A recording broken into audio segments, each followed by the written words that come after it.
కోట్లాది మంది భక్తులు తరలివచ్చే మేడారం జాతరలో అతిపెద్ద వింత అక్కడ అమ్మవార్ల విగ్రహాలు ఉండకపోవడం.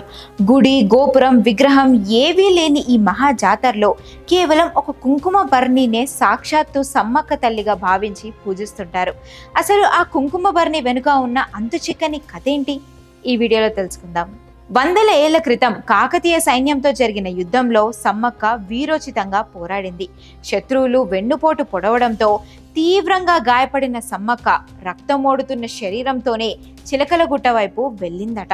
ఆమెను కాపాడుకోవాలని వెళ్ళిన అనుచరులకు అక్కడ సమ్మక్క కనిపించలేదు. కానీ ఆమె వెళ్ళిన చోట ఒక కుంకుమ భరిణి మరియు పులి అడుగుజాడలు మాత్రమే కనిపించాయి. తల్లి సమ్మక్క ఆ కుంకుమ భరణి రూపంలోనే ప్రకృతిలో కలిసిపోయిందని, ఆ భరణిలోనే ఆమె శక్తి అంతా దాగి ఉందని గిరిజనులు నమ్ముతారు. అప్పటి నుంచి ఆ కుంకుమ భరణినే సమ్మక్క ప్రతిరూపంగా కొలవడం ఆచారంగా మారింది. జాతర సమయంలో అత్యంత కీలకమైన ఘట్టం సమ్మక్క తల్లిని గద్దెపైకి తీసుకొని రావటమే. సాధారణ రోజుల్లో ఆ కుంకుమ భరణి ఎక్కడ ఉంటుందో ఎవ్వరికీ తెలీదు. గిరిజన పూజారులు మాత్రమే దాన్ని పవిత్రంగా దాస్తారు. జాతర సమయంలో పూజారులు చిలకలగుట్ట వైపుకి వెళ్ళి ప్రత్యేక పూజలు చేసి తల్లిని కుంకుమ భరణి రూపంలో గద్దెపైకి తీసుకొస్తారు.